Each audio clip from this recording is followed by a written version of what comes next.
Vamos a abrir nuestras Biblias. Salmo 146. Es el inmediato siguiente del que hemos leído en esta mañana. Salmo 146. ¿Podéis seguir conmigo la lectura? Dice así la palabra: Alaba, oh alma mía, a Jehová. Alabaré a Jehová en mi vida.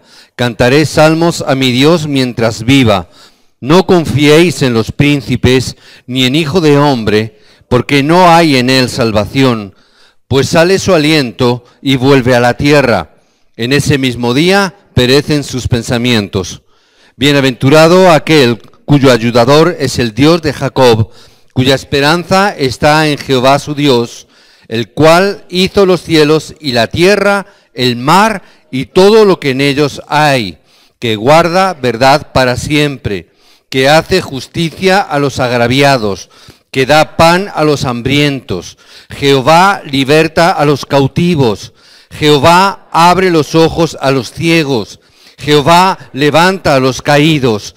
Jehová ama a los justos. Jehová guarda a los extranjeros, al huérfano, a la viuda sostiene, y el camino de los impíos trastorna. Reinará Jehová para siempre.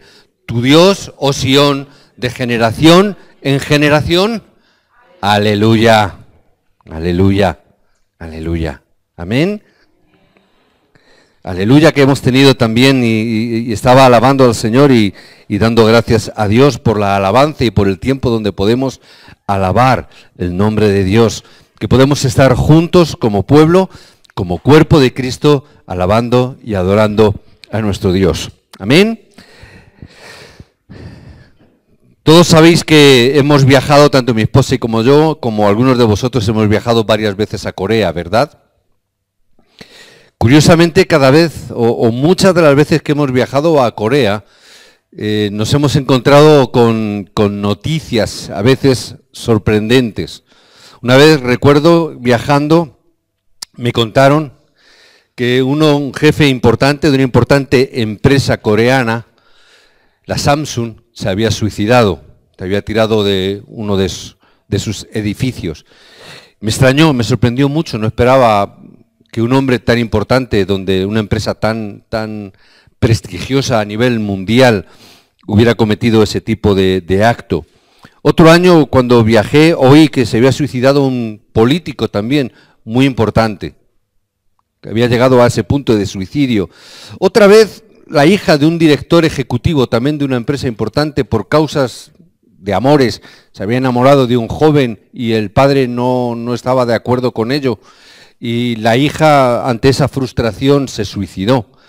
Y chocó mucho esa noticia también cuando otro año, de esto tampoco hace mucho tiempo, una importante, creo que era actriz, no sé si actriz o actor, a veces la traducción no entendía bien, actriz o actor muy importante, un joven coreano, también se había suicidado, y recuerdo que se hablaba mucho porque jóvenes también, era tan impactante, ese joven era tan influyente, era un ídolo para la juventud, que incluso varios jóvenes coreanos también habían intentado suicidarse, porque seguían a este joven, a este ídolo.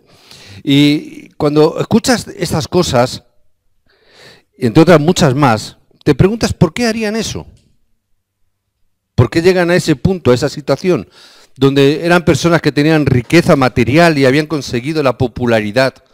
Eran personas importantes para lo que el mundo hoy dice que es importante, ¿verdad?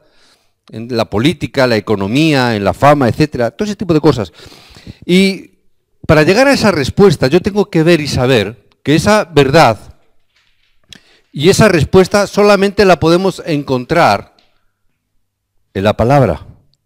Solamente a través de la Biblia que yo puedo encontrar esa respuesta, porque solo la Biblia nos da la respuesta a ese problema. Porque solo la Biblia nos da respuesta y nos habla de un personaje que solamente ella nos lo identifica, que es Satanás. La gente no habla de ello. Tú no lo escucharás en las noticias, ni en la prensa, ni en la televisión, ni en la radio. Pero la Biblia sí nos habla de este personaje. que trabaja de forma invisible, donde hace caer a todas las personas hasta el final de sus vidas, donde este personaje continuamente ataca a toda la humanidad para que todo ser humano esté sufriendo y esté bajo esa condenación. También en otras épocas ató o atacó a Noé. Igual que en esa época Satanás crea una ilusión, pensando y creyendo que nuestra sociedad, que el mundo está avanzando tanto. Y hablamos y creamos cosas. Y se habla de tecnología. Y se habla de que están creando una nueva tecnología de móviles. Y se está hablando de que por medio de un microorganismo introducido en el cuerpo va a sanarte. Hay un gran avance y nos hace ver y creer que el mundo está avanzando, pero en la realidad, igual que en la época de Noé, lo que el diablo está haciendo es destruyendo al mismo tiempo que está creando todos esos avances. Y cosas que aparentemente son buenas, al pasado el momento, Satanás lo levanta todo en contra del ser humano. Incluso los avances más importantes. También vemos cómo a lo largo de la historia, incluso el pueblo de Israel, durante la historia del pueblo de Israel podemos ver en la Biblia, cómo siempre trató de cortar ese flujo del Evangelio, cómo trató de frenar esa obra. No impide oír del Evangelio, incluso al día de hoy, trata de impedir que el Evangelio se predique con claridad. Hasta el día de hoy está luchando para que este Evangelio no llegue a los oídos de las personas, a los oídos de la gente. Y trata incluso que aunque lo escuchemos, va a tratar de asegurarse que no disfrutemos de ese Evangelio. Hasta el día de hoy, Satanás está obrando en nuestras vidas. Por esta razón es que Dios prometió, a través de su palabra, Dios prometió un Mesías. Desde el Antiguo Testamento prometió esa palabra. Aquel que vino a solucionar este problema, aquel que vino a solucionar esta respuesta, fue llamado Cristo. Cristo es el título que combina tres oficios importantes. Él vino realmente como sacerdote para salvar al problema del hombre en el cual no podía escapar ni salir. Es este sacerdote que resolvería el pecado y todas las maldiciones por las cuales el hombre bajo Satanás ha caído. Él vino con esa figura. Él vino también para ser rey. Esto va a venir bien para las mujeres, para que recuerden las mujeres, ¿verdad? Ellas saben por qué lo digo. Él vino como rey para destruir toda esa obra de Satanás que todavía ataca a las familias hoy en día. Él vino como rey, pero él también vino como verdadero profeta, que abrió el camino para encontrarnos con Dios, porque no teníamos manera de conocer a Dios, ni teníamos manera de llegar, de salir de este problema y poder llegar hasta la presencia de Dios. Por eso, como profeta, él vino y estableció el verdadero camino. Es la obra que también solamente en la palabra, en la Biblia, nos dice. Ahora, si esto es cierto, si esto lo creemos, ¿por qué no disfrutamos? ¿Por qué no lo disfrutamos? Si Él nos está dando la respuesta a todo el problema del hombre, ¿por qué no lo disfrutamos? La respuesta la encontramos en el texto que hemos leído en el día de hoy, en el Salmo 146. No hay necesidad de tener miedo o de ser arrogantes. Solo tenemos que recibir la respuesta de parte de Dios. Muy a menudo los hijos de pastores, muy a menudo las familias pastorales, los creyentes afrontan caídas. A veces incluso cuanto más alto, mayor es la caída. No digo que siempre tiene que ser así, pero digo que debemos de saber y de conocer la razón del por qué ocurre eso. ¿Por qué caen? ¿Por qué fracasan a veces las familias, los creyentes? ¿Por qué no pueden disfrutar de esta obra que es la respuesta a todo problema de Satanás? ¿Por qué no se disfruta de ello? Debemos de saber qué métodos, qué sistema utiliza Satanás. porque quiere que la sociedad hoy siga fracasando, que el hombre siga fracasando, que el hombre siga sufriendo, que las familias se sigan dividiendo, que se sigan separando. Tengo que saber por qué. Y la verdad es que no conocemos bien este evangelio. No lo conocemos bien. Ayer decía lo de las mujeres porque ayer las mujeres estaban entrenando en este sentido y estaban entrenando cómo poder compartir el evangelio. Y nos dábamos cuenta, y me compartía, luego la pastora me decía, la verdad es que parece tan sencillo, pero que a la hora de compartirlo parece que, ¿verdad? No es tan sencillo, o sea, no lo tengo tan claro. No es tan sencillo, ¿verdad? Parece como que me cuesta trabajo. ¿Qué significa? Tengo que disfrutar más de ello. Tengo que escuchar más de ello. Tengo que entender más de esta palabra. Porque hay veces que incluso cuando lo entendemos, no lo podemos disfrutar. No lo disfrutamos aun cuando lo entendemos. Y a veces lo enseñamos y lo explicamos, pero no lo disfrutamos. Es un problema.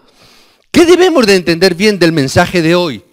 ¿Qué hacemos que no obtenemos respuestas ni disfrutamos como debiéramos si tenemos el Evangelio? Versículo 1 y 2. Versículo 1 y 2. ¿Qué empieza diciendo el Salmo 146? ¿Qué empieza diciendo? ¡Aleluya! Lee tu Biblia. ¿Está aquí? ¿Habrá coincidido? ¿Qué dice aquí arriba? ¡Aleluya! ¡Aleluya! ¿Qué significa eso? Si vemos los salmos, si llegáis luego cuando lleguéis a casa, a partir del Salmo 146 al Salmo 150, que es el último salmo, del 146 hacia el final, continuamente aparecen este tipo de palabras y este tipo de expresiones. Aleluya, alabado sea el Señor, alabad al Jehová, alma mía, aleluya, alabado seas. Llega un momento que parece que son expresiones simples, que a veces las escuchamos tanto y pasan incluso de largo, pero son importantes. ¿Por qué son importantes? Porque hablan de tu estado espiritual. Hablan de tu alma. ¿Cómo está tu alma? ¿Cómo está tu espíritu? ¿Cómo está tu estado espiritual? Cuando tú vienes a la iglesia, cuando tú llegas al culto y vienes a la iglesia, eres importante. ¿Verdad que sí? Mira a quien está a tu lado, porque si tú eres importante significa que el que está a tu lado también es algo importante. ¿Verdad? Y si es un remanente, más todavía. ¿Verdad, abuela? ¿Está ahí con su nieto? ¿Qué significa? Que el que está a tu derecha y el que está a tu izquierda es importante. El que está delante de ti es importante. Porque eres importante. Todos los que están a tu alrededor son importantes. Pero aún más importante es el hecho de que eres un hijo de Dios. Amén. Eso es mucho más importante. David nunca iba delante de Dios como rey. Él no iba como un rey. Él iba como un hijo de Dios. Ve sus salmos. No iba como un rey. Venía alabando a Dios porque era un hijo de Dios. Confesó que Dios era su rey. No, él vino diciendo eso. Esto era lo que le hizo diferente al rey Saúl, porque el rey Saúl solo se vio a sí mismo como un rey. Yo soy el rey de Israel. Pero David se vio como un hijo de Dios. Saúl nunca se vio como un hijo de Dios. Siempre se vio como un rey. A veces equivocamos, venimos delante de la presencia de Dios y venimos con nuestro carnet de identidad en la boca. Pensamos que somos importantes o dejamos más menos importante. Todos venimos como un hijo de Dios.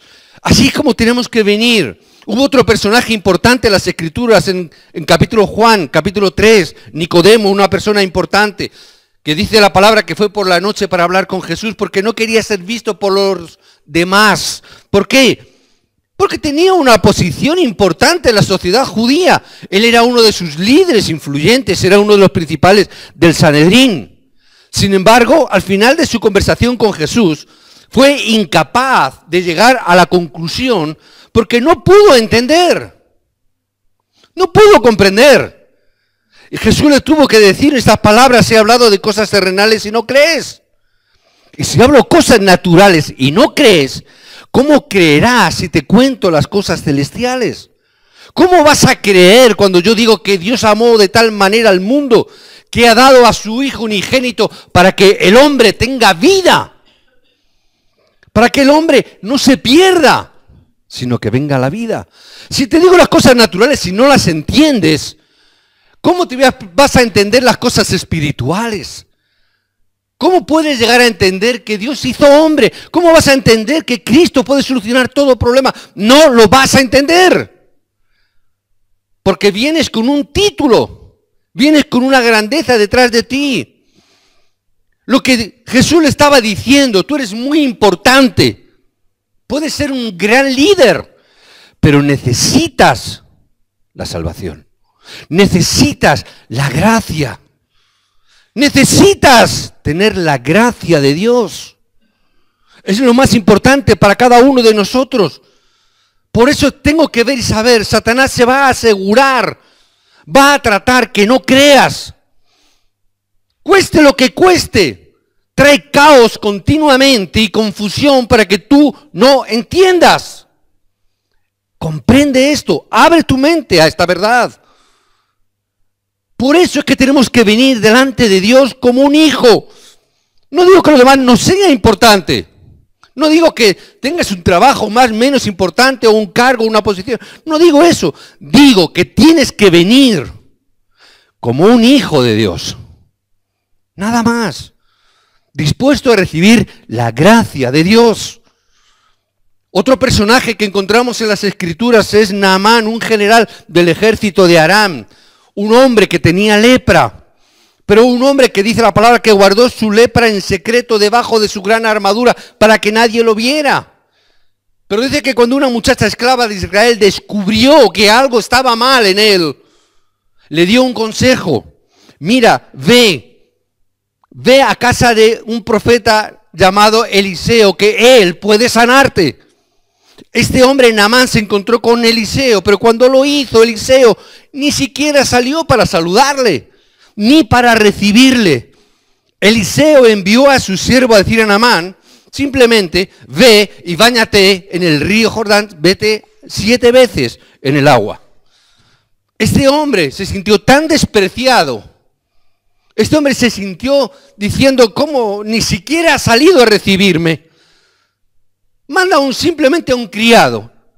Y no solamente eso, sino que me manda a que me bañe en un río. Como si no hubiera ríos en Aram. Eso es como si... ¿Hay algún catalán en la sala? No me voy a meter con los catalanes. Simplemente digo, tuviste en Barcelona, ¿verdad? Estuvo en Catalán, Son Juan. Es como si viene Son Juan aquí ahora, que viene aquí y yo le digo, mira, tienes que irte al Manzanares, al río Manzanares, y tienes que meterte 7 veces en el río Manzanares. Y seguro que Son Juan me diría: hombre, viniendo de Cataluña, viniendo de Barcelona, teniendo el Mediterráneo allí, me voy aquí a venir a un río que ni es río ni es nada. Porque el Manzanares, ¿verdad? Si me hubiera dicho, me voy al Mediterráneo, allí a la Costa Brava a bañarme, lo entendería. Pero al Manzanares, ¿verdad que no? Eso le pasó a Naamán. ¿Cómo me voy a bañar en este río? Es que no habrá ríos en mi pueblo. No habrá cosas mejores en mi pueblo. Lo entendió como una falta de respeto. Empezó a hacer los preparativos para volverse a casa. Y sin embargo, en ese momento, uno de los subordinados le convenció, le dijo: mira, ya que estamos aquí, y ya que hemos venir para nada, ya que estamos, ¿qué trabajo cuesta? ¿Verdad? No te vas a volver. Y le convenció para que se bañara esas 7 veces. Ahora, para bañarse esas 7 veces, ¿qué es lo primero que Naamán tuvo que hacer? Quitarse la coraza. Quitarse aquello que estaba ocultando su enfermedad, su problema. Tuvo que despojarse y desnudarse para bañarse en ese río 7 veces. ¿Qué querría Dios? ¿Qué querría Dios para hacer eso? Lo único que veo es que Dios quería que Naamán viniera delante de él desnudo, sin nada que le tapara. No estés delante del Señor cubierto con tu gran armadura. Despójate. Ve como eres. Ve a la presencia de Dios como estés. Tal como eres, no te cubras, no te tapes. Es tontería delante de Dios, ¿verdad? Incluso es tontería. ¿Para qué te vas a tapar? Ven a Dios como un hijo de Dios. Ve delante de Dios como un hijo de Dios. Y cuando vayas a la presencia de Dios, también te digo otra cosa, no es necesario que sigas atado a tu pasado. Porque hay veces que venimos con toda la mochila de nuestro pasado. El hijo pródigo, y recordáis la historia, el hijo pródigo no necesitó preocuparse por todos los errores que había cometido en su pasado. No era necesario. Todo lo que tuvo que hacer es simplemente volverse a su padre, sin recordar, ay, que le pedí mi herencia, me marché y me la he gastado. ¡Olvídalo! Porque el padre no se lo recordó, no lo recuerdes tú tampoco.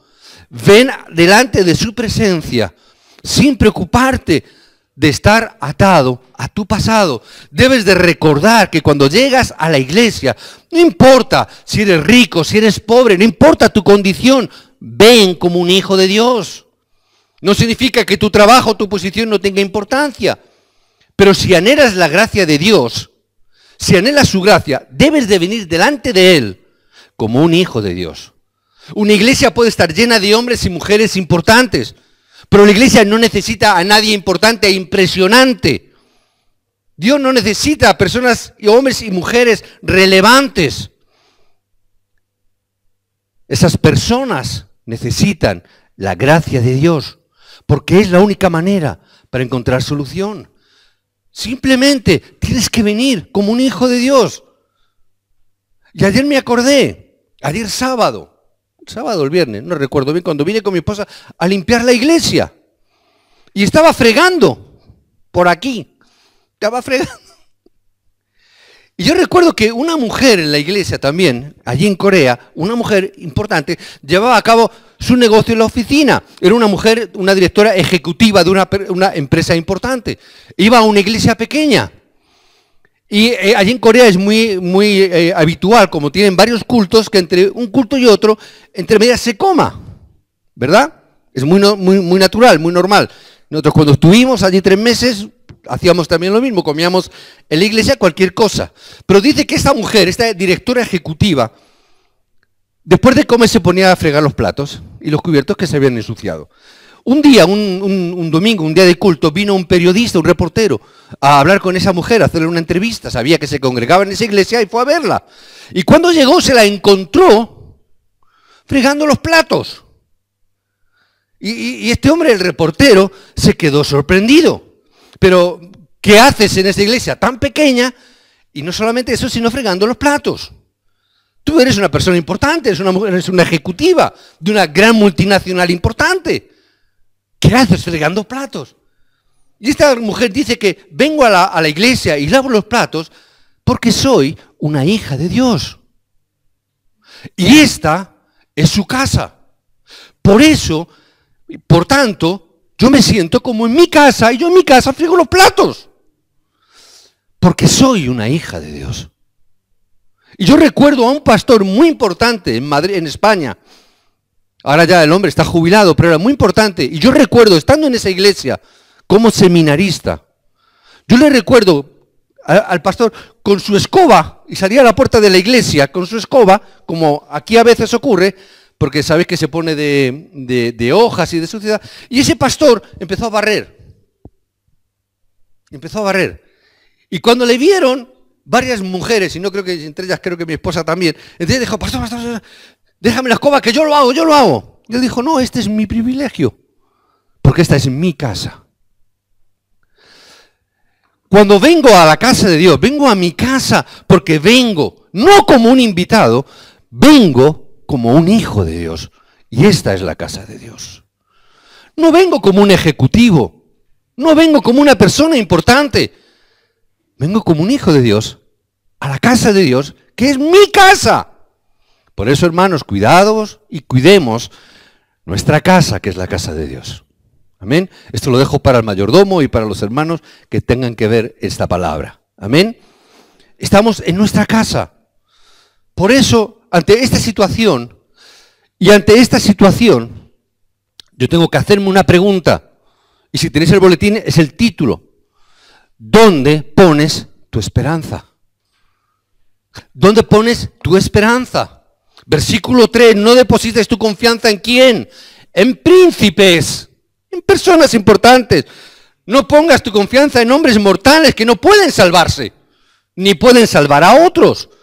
Cuando su espíritu se marcha, vuelven a la tierra. Sus proyectos, sus planes, todo vuelve a la tierra.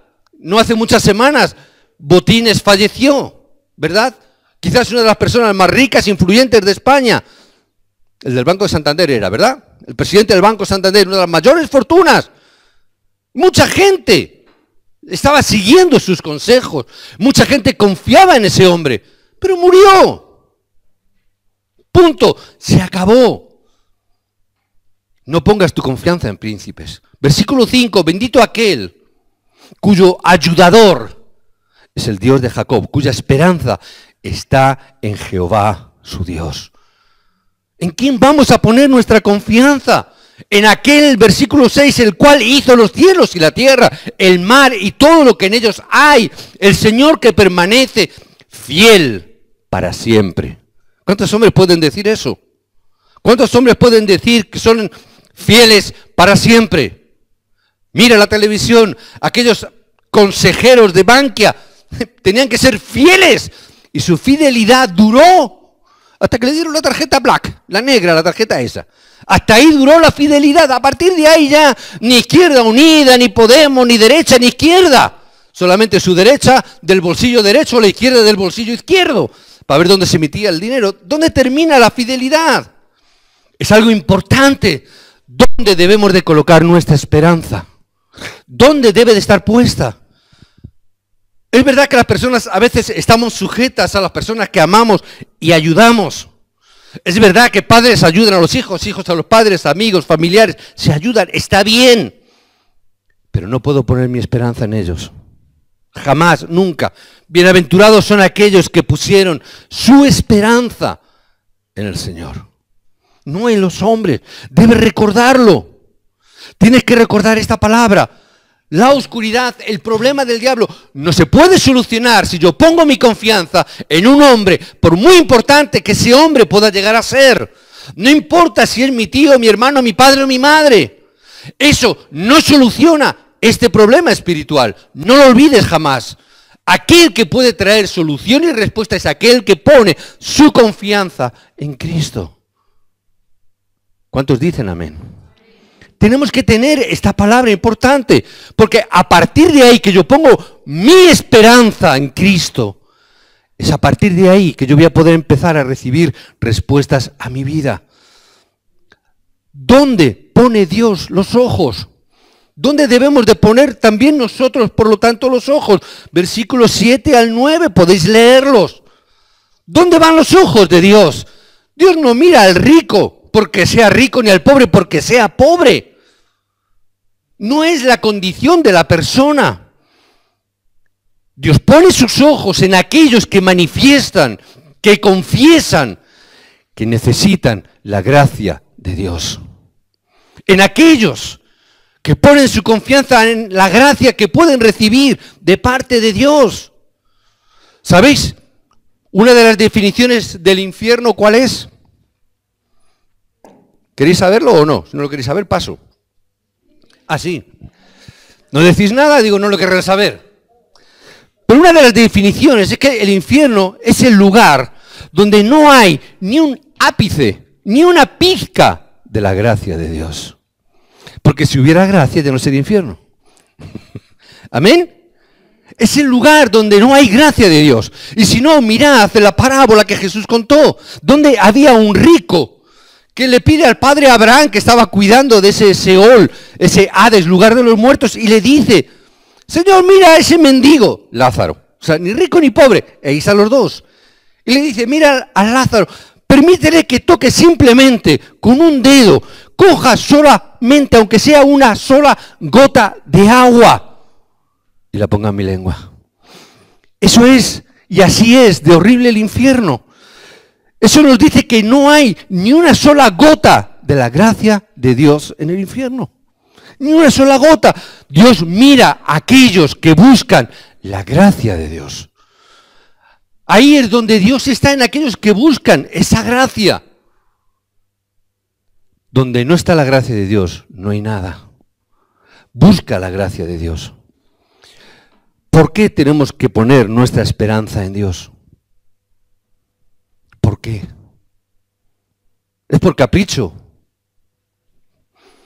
Versículo 10. Reinará Jehová para siempre. Tu Dios, oh Sión, de generación en generación.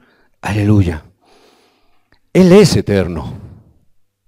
Él es eterno.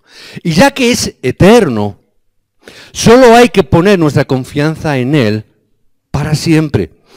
Sabemos que Satanás tiene poderes, es grande, es poderoso, no se puede ver. Solo la Biblia, solo la palabra de Dios nos habla de él, ¿verdad? Solamente. Y aunque pueda usar sus poderes contra los incrédulos, contra los no creyentes, él sabe que no puede vencer a un hijo de Dios. ¿Amén? No puede vencer a un hijo que está bajo la cobertura de Cristo. No puede, porque Él ya lo ha vencido como verdadero profeta, verdadero sacerdote y verdadero rey. Él ha solucionado los problemas del ser humano, no puede vencerlo. Por eso Satanás, sabiendo eso, no utiliza grandes tácticas.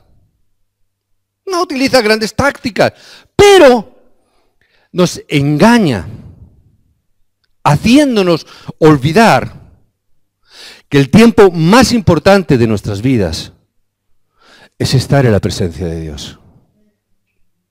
Y si no, pregúntate, porque yo me lo pregunto, ¿por qué es tan complicado, es tan difícil pasar tiempo en la presencia de Dios?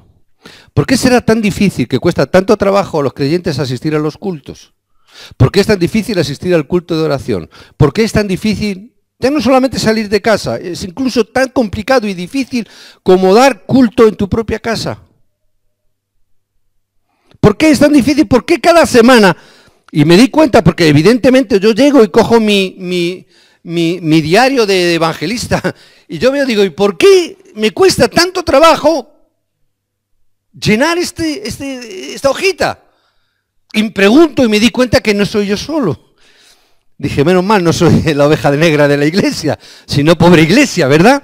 Entonces me di cuenta que no soy yo solo, pero cuesta mucho trabajo. Cuesta trabajo levantarse media hora antes para tener culto delante de Dios. Cuesta trabajo tener culto cuando voy a descansar a lo mejor a media mañana, a mediodía.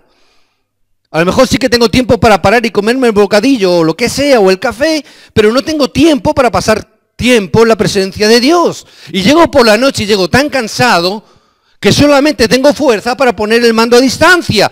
Como eso cuesta poco, pues con el mando a distancia muevo un solo dedo, pues no cuesta tanto trabajo. Pero sí que nos cuesta trabajo apretar el stop para pasar tiempo en la presencia de Dios. ¿Por qué será? ¿Por qué será? Ahí veo la obra que el diablo hace, engañando a los hijos de Dios.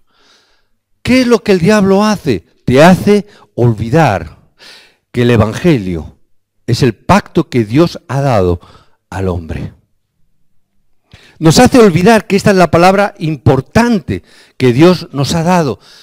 Nos ha hecho olvidarnos y nos olvidamos el gran poder para influir en la familia, para influir en tus generaciones venideras. Nos hace olvidar que lo único que yo necesito es Cristo. Me hace olvidar que lo único que necesito es aferrarme a Cristo para solucionar todo problema familiar también. Peleamos en la familia, luchamos con la familia, invertimos en la familia y hace que inviertas porque nos engaña. Que invirtamos o gastemos nuestro tiempo y nuestras energías en asuntos que no son necesarios. Nos hace que gastemos nuestro tiempo en cosas innecesarias. Y lo que realmente es necesario, que es estar en la presencia de Dios, nos hace entender que no es tan importante, que ya lo harás luego. No dice que no lo hagas. Porque si me dice no lo hagas, ya digo, este es el diablo, me engaña, que está ahí. Pero ¿cómo me engaña? Hazlo luego. Así de sencillo. Estás viendo la película, cuando termine. Y tú dices, lógico, está bien. Y nos hace invertir nuestro tiempo en cosas que no son importantes, que no son necesarias realmente. Y nosotros, mientras tanto, seguimos peleando con los problemas personales, familiares, laborales, seguimos peleando. Nosotros mismos con nuestras fuerzas, en vez de invertir tiempo en la presencia de Dios. ¿En quién voy a poner mi esperanza? Yo la pongo en Dios, pero sí, pero si me dices que la estás poniendo en Jehová, Dios, si lo estamos poniendo en Jehová, está bien que lo digas, pero luego suelta las cosas y estate quietecito. Deja que Dios obre. Porque no vale que digas que pones tu esperanza y confianza en Dios y no sueltes el problema y sigas manipulando los problemas, sigas manipulando las familias, sigas manipulando las cosas. Porque dices, pero no sueltas el problema. Solo Cristo es Cristo. Solo Cristo es Cristo. Tú no eres Cristo, tú no eres Dios. Tú no puedes resolver este problema. Por eso, pon tu confianza en Cristo. Pon tu confianza en Dios. Satanás, su objetivo final, ¿cuál es? Que fracases. Su objetivo, que fracases tú, tu hogar, tu familia, tu matrimonio, tu trabajo, tu negocio, tu empresa. Que fracases. ¿Qué quiere el diablo? Que fracases. Pero no hay necesidad de estar derrotados.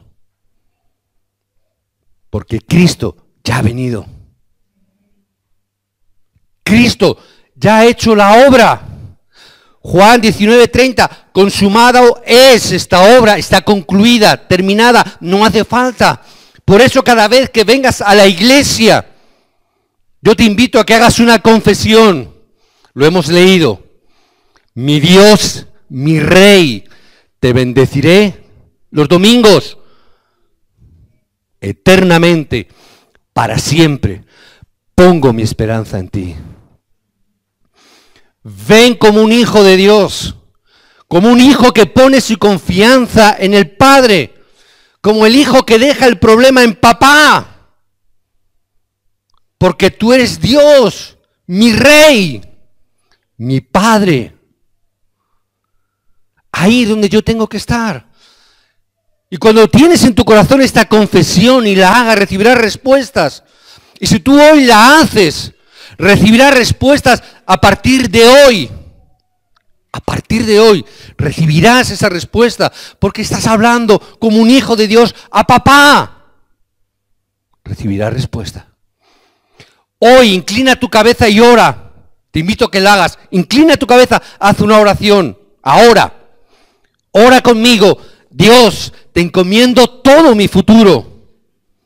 Te encomiendo mi trabajo, mi familia. Te encomiendo a mí mismo y a todo lo que soy. Pongo mi confianza en ti. En el nombre de Jesucristo oro. Amén. ¿Te ha parecido poca cosa? Puede ser o parecer una oración corta, Pero no necesitas una oración larga. No necesitas una oración larga, solamente necesitas poner tu esperanza en Dios. ¡Ya está! No necesitas mucha palabrería. Colosenses 1:27. Luego lo puedes leer si quieres. ¿Qué dice ese texto? Cristo en nosotros, mi esperanza de gloria.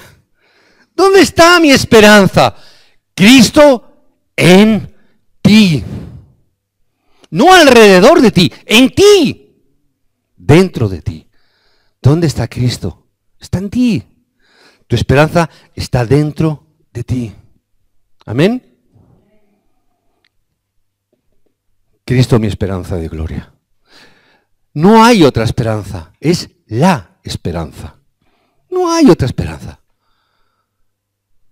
No confíes en el hombre, no confíes en ti mismo, ni en ti mismo. A veces lo digo en broma, es que no me fío ni de mí, no me fío ni de mí mismo. Medio en broma, medio en serio. Mi confianza está en Cristo. Por eso hoy tienes que tomar 3 importantes determinaciones como títulos de oración, para que Dios sea nuestro guía. 3 resoluciones importantes que si yo las tomo, Dios asumirá la responsabilidad de todo lo que te rodea. Yo hoy quiero tomar 3 resoluciones o 3 determinaciones importantes. Tienen que ver, en primer lugar, conmigo como persona. Yo quiero tomar la resolución acerca de mi problema personal. Mi problema espiritual personal. Aquellos que incluso han venido de nuestros antepasados, que pasan de generación a generación.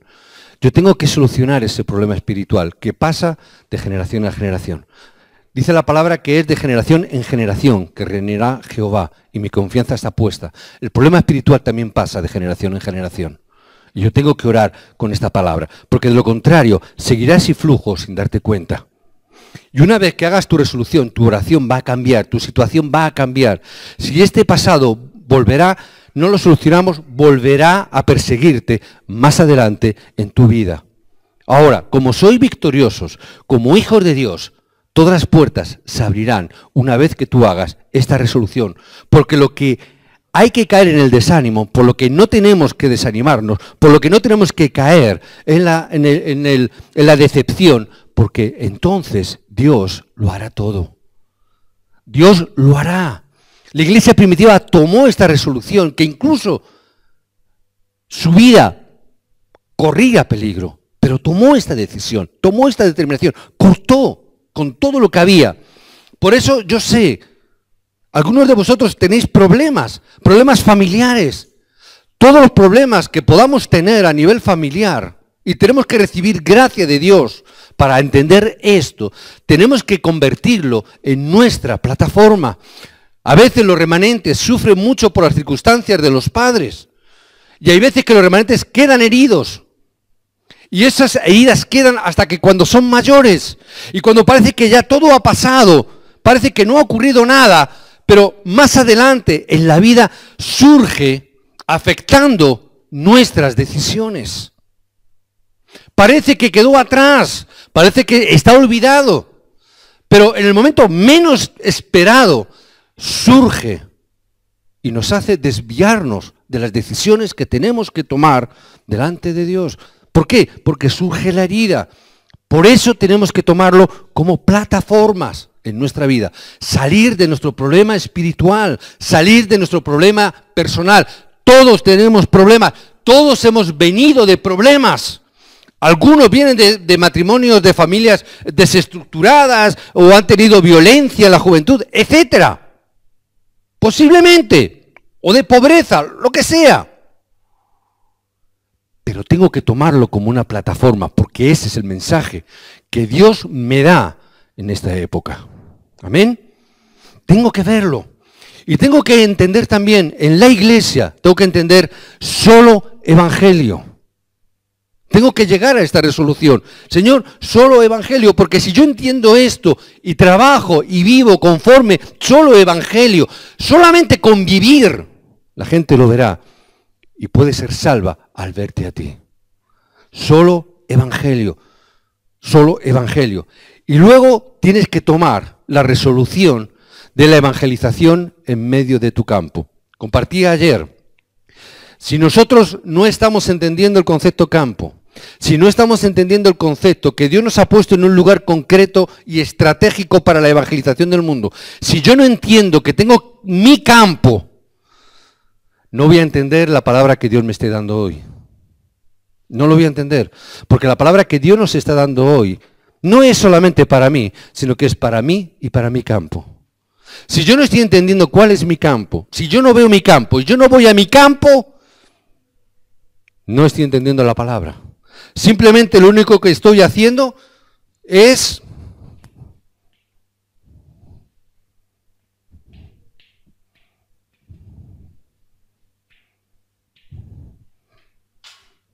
ser un cabezón. No, te ríes, pero es verdad. Soy un cabezón, que se me queda aquí todo. Pero las petitas son cortas. No voy a ningún lado. No voy a llegar nunca a ningún lado. Todo se me queda en la cabeza hasta...